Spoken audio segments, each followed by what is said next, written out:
Next topic है हमारा reflection of sound. Sound का रिफ्लेक्शन कैसे होता है? रिफ्लेक्शन पता है ना आपको, कोई चीज टकराकर वापस आना, उसे रिफ्लेक्शन कहा जाता है। जैसे लाइट का रिफ्लेक्शन होता है, ऐसे साउंड का भी रिफ्लेक्शन होता है। We all have heard of the word echo. Echo का आप नाम सुना है ना?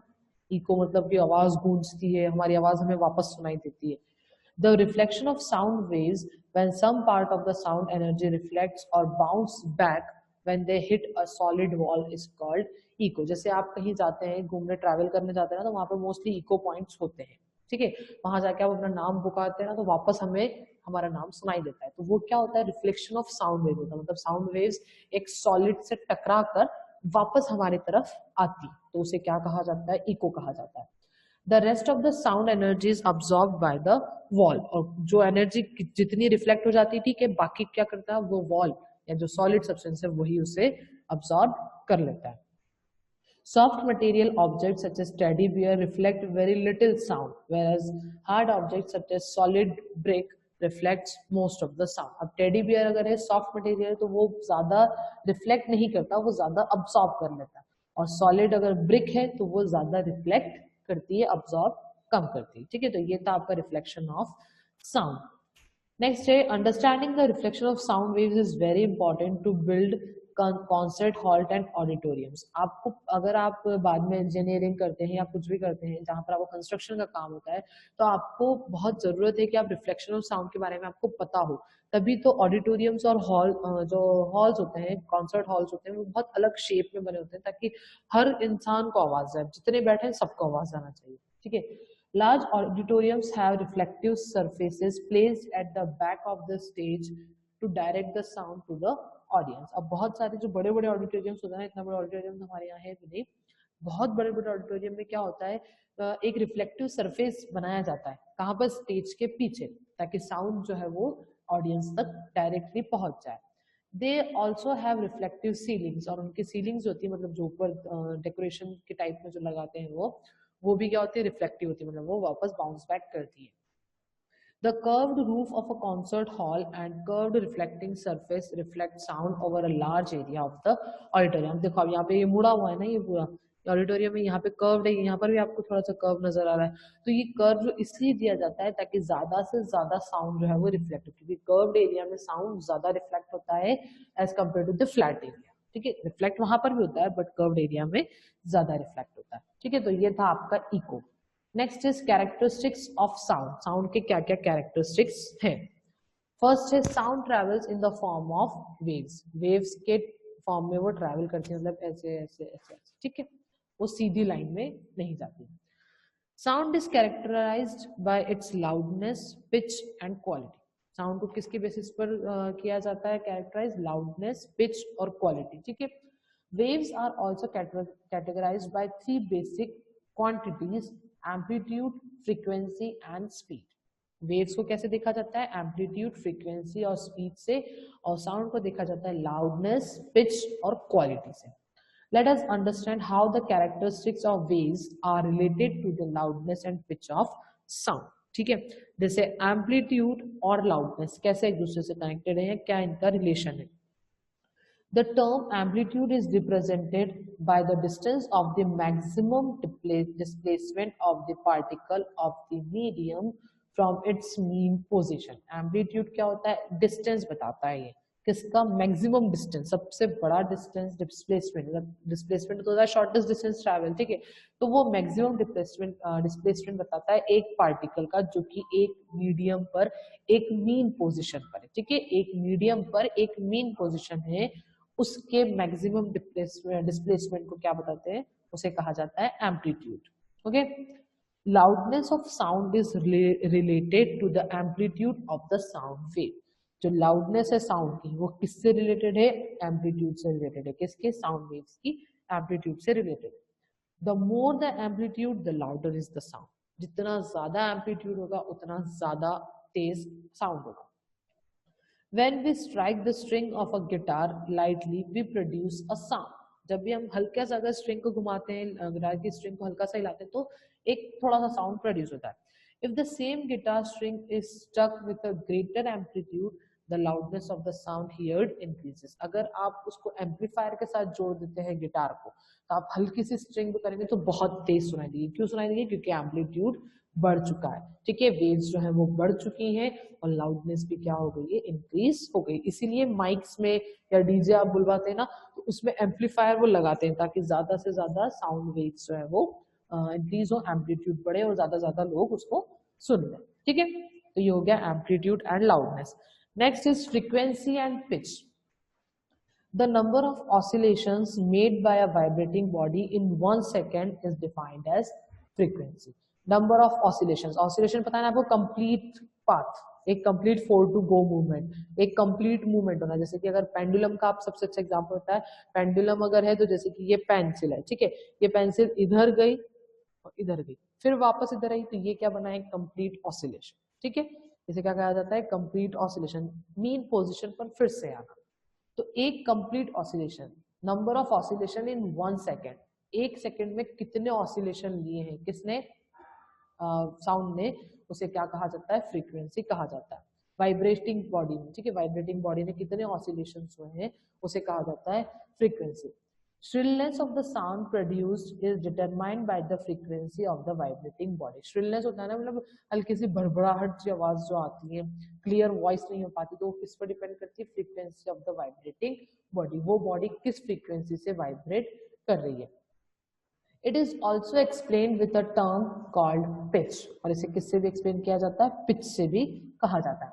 The higher the frequency of the voice vibrating body, the higher will be its pitch. जितनी ज्यादा वाइब्रेटिंग बॉडी की फ्रीक्वेंसी ज्यादा होगी उतनी ज्यादा हायर पिच होगी, ठीक है। Different frequency of sound produce in musical instruments are nothing but the different notes. जो अलग अलग म्यूजिकल इंस्ट्रूमेंट में जो साउंड आते हैं वो कुछ नहीं होते हैं, वो सिर्फ क्या होते हैं? अलग अलग तरीका होता है, अलग अलग वे होता है, नोट्स होते हैं, अलग अलग पॉइंट्स होते हैं, इसकी वजह से वो अलग साउंड हमें सुनाई देता है। Okay, frequency is measured in hertz, named after the scientist Heinrich hertz, ठीक है। फ्रीक्वेंसी मैंने आपको पहले बताया था हर्ट्ज में मेजर की जाती है, और ये किसके ऊपर है? साइंटिस्ट हेनरिच हर्ट्ज के ऊपर ये बनाई गई है, ठीक है। जितनी ज्यादा फ्रीक्वेंसी होगी उतनी ज्यादा पिच होगी, और जितनी कम फ्रीक्वेंसी उतनी कम पिच। क्लियर इतना? Now next is time period. Time period is the time taken for one complete oscillation to take place. एक कंप्लीट ऑसिलेशन को होने में जितना टाइम लगा है उसे कहा जाता है time period. Time period is measured in seconds. Time period को कैसे मेजर करते हैं? सेकेंड से मेजर करते हैं। In fact the reciprocal of time period is frequency, और टाइम पीरियड का अपोजिट क्या होगा? फ्रीक्वेंसी। रेसिप्रोकल मतलब अपोजिट देख सकते हैं आप उसे, या फिर ऊपर नीचे होता है, मैथ्स में होता है ना, रेसिप्रोकल करो 2/3 का, तो वो रेसिप्रोकल होकर क्या बन जाता है? 3/2। तो वही रेसिप्रोकल यहाँ पर किसका है? साउंड का, सॉरी फ्रीक्वेंसी का। टाइम पीरियड क्या है? फ्रीक्वेंसी का reciprocal. Okay, next is wavelength. The distance between two successive compression and rarefaction in a wave is termed as wavelength. कल हमने देखा था ना compression और rarefaction कैसे अलग अलग पार्ट हो जाते थे उसके, ठीक है। एक जगह से वो बहुत ज्यादा वेव्स आती थी, एक जगह थोड़ी गैप रहती थी वेव्स में, तो ये एक डिस्टेंस उनके बीच का, कंप्रेशन और रेयरफैक्शन के बीच का जो डिस्टेंस है उसे क्या कहा जाता है? वेवलेंथ कहा जाता है। It is also defined as the length of one complete wave. एक कंप्लीट वेव के लेंथ को भी क्या कहा जाता है? वेवलेंथ कहा जाता है। Wavelength is measured in metres, और वेवलेंथ को कैसे मेजर करते हैं? मीटर्स में मेजर करते हैं। Next is speed of sound. The speed of the wave is the measured of how fast the disturbance travel in the medium. अब speed of sound कितनी होगी? कितनी स्पीड से, कितनी जल्दी साउंड ट्रैवल करता है एक मीडियम में, ठीक है। The speed of sound in air is about 330 metre per second. Sound की स्पीड एयर में नॉर्मली, ठीक है, कितनी है? 330 metre per second. Sound travel faster in solids than in liquid followed by gases. मतलब सबसे ज्यादा साउंड ट्रैवल किस में करता है? सॉलिड में करता है, उसके बाद लिक्विड में, सबसे लास्ट में गैस में। ओके, तो एयर क्या है? मिक्सचर ऑफ गैसेस है, तो यहाँ पर साउंड का ट्रैवल फ्रीक्वेंसी देखो आप, जो स्पीड है वो कितनी ज्यादा है? 330 मीटर है, तो सोचो सॉलिड में और भी ज्यादा होगी। Factors such as temperature, humidity and the direction of wind can affect the speed of sound. कुछ नेचुरल फैक्टर्स हैं जो कि इफेक्ट करते हैं साउंड की स्पीड पर, जैसे कि टेम्परेचर हो गया, अगर ज्यादा टेम्परेचर होता है तो हो सकता है आवाज ज्यादा एकदम बहुत ज्यादा आती हो, ह्यूमिडिटी में थोड़ी कम आती होगी, ठीक है, और या फिर विंड के डायरेक्शन में भी ऐसा ही होता है। ओके तो ये था स्पीड ऑफ साउंड, यहाँ तक आपका ये कंप्लीट होता है। अब आपके पास आ जाता है नॉलेज चेक। आपको पता है ये नॉलेज चेक क्या है, आपका एज अ होमवर्क है, ये आप लोगों को करना रहेगा और साथ ही में आप लोग इस चैप्टर को भी कंप्लीट कर लेंगे अपने फेयर कॉपीज में। Next is type of sound. Sound के टाइप्स कैसे होते हैं। अब हम तो सोचते हैं साउंड तो एक ही तरह का होता है, ठीक है, अब देखते हैं आपको टाइप्स पता चलेंगे। Sound can be based on its audibility to the human ear. Human ear को जितना सुनाई, जिस बेसिस पे सुनाई दे सकता है उसके हिसाब से साउंड को डिवाइड किया गया है, ठीक है, या तो होगा वो ऑडिबल या फिर inaudible sound. When we say we can hear a sound, we refers to its pre-received by the human ear. अब हम जब बोलते हैं कि हाँ हमें आवाज आ रही है, ठीक है, तो वो किसके बेसिस पे रहता है, हमारे कानों को आवाज आई, हमारे कानों तक पहुंची वो आवाज, इसलिए हमें वो सुनाई दिया है। तो the sound we can hear are called audible sound. जो साउंड हम सुन सकते हैं उसे क्या कहते हैं हम, ऑडिबल साउंड कहते हैं। And this range from 20 hertz to 20,000 hertz in term of frequency और from 0 to 130 decibels in form of intensity. दोनों तरीके से दे दिया उन्होंने, ठीक है। रेंजेस के हिसाब से, अगर फ्रीक्वेंसी के हिसाब से देखें तो 20 हर्ट्ज से 20,000 हर्ट्ज तक की हम सुन सकते हैं आवाज, और अगर इंटेंसिटी देखना है आपको तो 0 to 130 तक इंटेंसिटी में हम आवाज को सुन सकते हैं। Okay, there are other sounds that are inaudible to us. These are called infrasonic and ultrasonic sound. कुछ साउंड ऐसे होते हैं जो हमें सुनाई नहीं देते हैं, ठीक है, तो उन्हें क्या कहेंगे हम, इनऑडिबल्स, और वो क्या है, इंफ्रासोनिक और अल्ट्रासोनिक साउंड होते हैं। ओके, अब देखो यहाँ पर आपको कुछ दिया हुआ है, decibel is a unit of measuring sound intensity. Decibel क्या है, साउंड की इंटेंसिटी को मेजर करने का यूनिट है। Sound intensity is defined as the sound power per unit area, ठीक है, साउंड कितनी पावर रही एक unit area. On the decibel scale, the smallest just audible sound to the human ear is 0 decibel. A sound 10 times more powerful is 10 decibel. A sound 100 times more powerful is 20 decibel, and so on. आगे से आप कर सकते हैं, ठीक है। तो total silence 0 decibels, whisper थोड़ी गुनगुन जो करते हैं आपको क्लासेस में उसको 15 डेसिबल्स होता है। वो नॉर्मल कन्वर्सेशन जैसे हम बातचीत कर रहे हैं तो वो 60 डेसिबल्स से होता है। कार का जो हॉर्न होता है वो 110 डेसिबल्स का होता है, और रॉक कॉन्सर्ट या जेट इंजन का जो साउंड रहता है उसकी इंटेंसिटी कितनी रहती है, 120 डेसिबल्स, मतलब बहुत ज्यादा रहती है, अभी तो कोने में खड़े तो भी सुनाई देता है। Any sound about 85 decibels can lead to hearing loss. अगर आप बहुत ज्यादा तेज आवाज सुनते हैं, 85 डेसिबल से ज्यादा सुनते हैं, तो आपके कान उससे मतलब आपको सुनाई देना कम हो सकता है, हियरिंग लॉस हो सकता है, ठीक है। अब देखते हैं हम इंफ्रासोनिक और अल्ट्रासोनिक साउंड क्या होते हैं। Infrasonic sound refer to sound waves that have a frequency less than 20 hertz, ठीक है। इंफ्रासोनिक मतलब कम वाले, जिसकी इंटेंसिटी फ्रीक्वेंसी जो है वो 20 हर्ट्ज से कम है, तो वो क्या कहलाएंगे, इंफ्रासोनिक साउंड कहलाएंगे। There are many animals such as elephants and dinosaurs that produce sound in this frequency, ठीक है।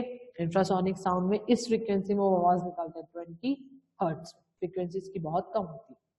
Ultrasonic sound refer to sound waves that have frequency more than 20,000, ऐसी फ्रीक्वेंसी जिसकी फ्रीक्वेंसी, ऐसे साउंड जिसकी frequency कितनी 20,000 hertz से ज्यादा की। Animals such as bat produce ultrasonic sound. Other animals such as dogs, monkeys and leopards can hear ultrasonic sound, ठीक है। डॉग, मंकीज और लेपर्ड्स अल्ट्रासोनिक साउंड को इजीली सुन सकते हैं, और बैट जो है वो अल्ट्रासोनिक साउंड को प्रोड्यूस करते हैं, ठीक है। Ultrasound or ultrasonography is a medical imaging technique that uses high frequency sound waves and their echoes to look into the human body as a non-invasion method of diagnosis. Although ultrasound travels through soft tissues and fluid, it bounces off denser surface. Ultrasound helps to diagnose problem of internal organs of the body. Ultrasound सुना है ना, sonography word सुना है ना, ये क्या होती है, इसके अंदर ये हाई फ्रीक्वेंसी साउंड वेव्स होती है। जो साउंड वेव से भी हम मेडिकल ट्रीटमेंट कर सकते हैं। तो अंदर की बॉडी में जब भी आप मौका ना आए वैसे, बट अगर अल्ट्रासाउंड जिसका हुआ है तो उन्हें पता होता है कि वो डॉक्टर्स जो थे ना उनको पानी ज्यादा पिलाते हैं क्योंकि वो लिक्विड के थ्रू इजिली पास हो सकता है ये साउंड, ठीक है, वरना वो बाउंस बैक कर जाता है, तो लिक्विड रहता है तो वो पास हो जाता है, तो बॉडी का अंदर का हमें पता चल जाता है अगर इंटरनल ऑर्गन्स में कोई प्रॉब्लम होती है। Next is music and noise, music और नॉइस में अब डिफरेंसेस आपको पता चलेंगे, ठीक है, लास्ट टॉपिक है हमारा ये। Sound like that of music are called pleasant sound as they have soft and gentle and do not disturb. अब जैसे कि गाने सुनना तो सभी को पसंद है, ठीक है, बहुत से पुराने गाने सुनते हैं, बहुत से नए सुनते हैं, तो ऐसी म्यूजिक जो हमारे कानों को, जो हमें अच्छा लगता है, सॉफ्ट होते हैं, ज्यादा वो नहीं होती है, तो उसे क्या कहा जाता है, प्लेजेंट साउंड या फिर म्यूजिक कहा जाता है। Unpleasant sound such as loud noises irritates us and are not gentle to our ears. और अनप्लेजेंट की जगह जो हमारे कानों को अच्छे, जैसे कि कोई ड्रिल मशीन की आवाज है, सबसे बुरी लगती है मुझे तो, बहुत बिल्कुल भी नहीं पसंद, मतलब ड्रिल मशीन अगर मेरे घर में यूज हो रही है तो मैं घर भी नहीं होती हूँ, मैं कहीं पर दूसरे रूम में चले जाती हूँ क्योंकि मुझे उसकी आवाज बहुत इरिटेटिंग लगती है। या फिर वो कटर्स जो होते हैं जैसे कट करते हैं टाइल्स वगैरह, उसकी आवाज भी बहुत गंदी होती है, ये वो इरिटेट करती है, कानों में अच्छी लगती है। ज्यादा डीजेस मुझे बर्दाश्त नहीं, तो मैं बहुत तेज आवाज में नहीं अच्छे लगते डीजेस भी। ओके, तो ये था कुछ unpleasant sound.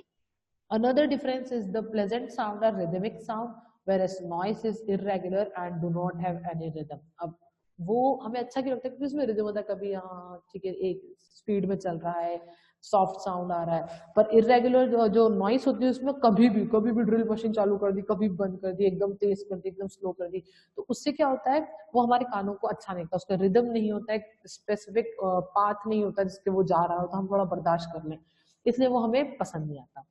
Sound produced by musical instruments such as sitar, harmonium and flute are musical sound. अगर आप सितार, हारमोनियम, फ्लूट से साउंड निकल रहा है तो उसे क्या कहा जाता है, म्यूजिकल साउंड कहा जाता है। This sound are pleasing to the ear, और ये क्या है, हमारे कानों को बहुत ही ज्यादा अच्छे लगते हैं। Noise pollution and how to reduce, अब नॉइस पॉल्यूशन सबसे बड़ा एक मुद्दा हमारा, ठीक है, नॉइस पॉल्यूशन पता है बहुत ज्यादा बढ़ रहा है आजकल तो। Noise pollution, like other type of pollution, is undesirable to us. They affect us and our environment. ये दोनों चीजों का affect करता है हमें भी और हमारे environment को. Loud noise disturbs and irritates us. Living near areas prone to a lot of traffic, noise and heavy machineries can affect our brain. अब बहुत से एरिया जो कि इंडस्ट्रीज के पास रहते हैं ना घर, मतलब ऐसी जगह रहते हैं जहाँ पे हर वक्त गाड़ियां जा रही हैं भैया, बहुत ट्रैफिक रहता है, इंडस्ट्रीज है तो उनकी मशीनों की आवाज होती है, तो वो क्या करती है, हमारे ब्रेन को भी अफेक्ट करती है क्योंकि हमें आदत हो जाती है उन चीजों की, तो हमें थोड़ा चिड़चिड़ापन भी होने लग जाता है, पता नहीं अंदर ब्रेन में कुछ ना कुछ प्रॉब्लम स्टार्ट हो जाती है। This can lead to harmful effect, some of which are as follow. अब क्या क्या प्रॉब्लम हो सकती है आप देखिए। It can reduce the concentration of a person and can also lead to headache and hearing problem. सबसे पहले तो अगर आवाज आती रहेगी तो कंसंट्रेशन कभी नहीं बनता है, ठीक है, कंटिन्यूसली अगर आवाज आ रही है, बहुत से होते हैं ना बच्चे कानों में ईयरफोन्स लगा के कॉपी कंप्लीट कर रहे हैं, लिख रहे हैं, पढ़ रहे हैं, तो मैं उन बच्चों को बोलती हूँ सफा बकवास है वो, क्योंकि ऐसा कभी नहीं हो सकता कि आप गाने सुनते हुए या कुछ करते हुए आपका कंसंट्रेशन उस काम पे, कभी नहीं होता, ठीक है, कभी भी नहीं होता, कोई भी नहीं कर सकता ये काम, क्योंकि आपका ब्रेन कंसंट्रेशन तभी होगा जब आपका पॉइंट, आपका जो दिमाग है वो एक तरफ हो। अगर आप गाने भी सुन रहे हो, कॉपी भी कर रहे हैं, लिख भी रहे हैं, तो कुछ नहीं होगा, ना तो आपको गाना समझ आएगा, या तो आपको गाना समझ नहीं आएगा, या आप जो लिख रहे हैं वो समझ नहीं आएगा। और मोस्टली गाना तो समझ आ जाता है, जो लिख रहे हैं ना वो समझ नहीं आता, ठीक है, तो ये हेडेक होने लग जाता है उसकी वजह से, साथ ही में हियरिंग प्रॉब्लम भी बढ़ जाती है। Loud noise can affect the sleep pattern and cause psychological disturbance. अब loud noise से क्या होता है, जब आवाज बंद होती है थोड़ी देर बाद फिर नींद आती है, फिर आवाज शुरू हो जाती है, तो फिर वो स्लीपिंग पैटर्न पूरा चेंज रहता है और साइकोलॉजिकली डिस्टर्बेंस भी हमें बहुत मिल जाता है। Loud noise over a period of time can lead to hearing loss. अगर आप कंटिन्यूसली सुन रहे हैं चीजों को तो आपको hearing loss होना ही है। Recent studies have found that loud noise can affect our health in terms of stress, hypertension and can lead to behavioral problem.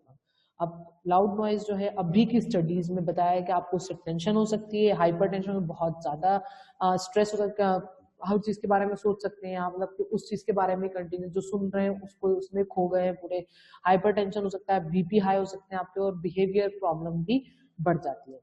Noise pollution can cause psychological effect such as increase of heart rate and physiological effects, physiological मतलब physical body में हमारे effect हो सकता है, जैसे heart rate बढ़ सकते हैं, कंस्ट्रक्शन ऑफ ब्लड वेसल्स जो है वो सिकुड़ना स्टार्ट हो जाती है, ठीक है। तो ये थे कुछ problems. So how can we reduce noise pollution, कैसे हम नॉइस पॉल्यूशन को कम कर सकते हैं। Though noise pollution can not be stop, it can be reduce to a large extent, हम रोक तो नहीं सकते, वो उससे कम से कम थोड़ा कम तो कर ही सकते हैं। वो कैसे?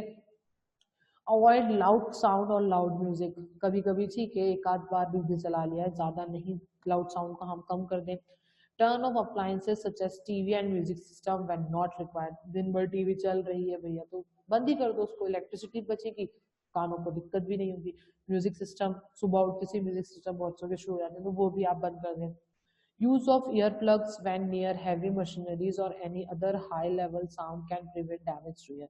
ईयरप्लग्स आते हैं, ईयरफोन्स नहीं, ओके, ईयरप्लग्स आते हैं, उन्हें आप लगाइए ताकि आपके कान जो है जहाँ पर बहुत बड़ी बड़ी मशीनें जहाँ पर ज्यादा आवाज होती है, तो आप जब अगर कोई वहां काम कर रहा है तो उन्हें ईयरप्लग्स लगा लेना चाहिए, काम हो जाए उसके बाद वो निकाल लें।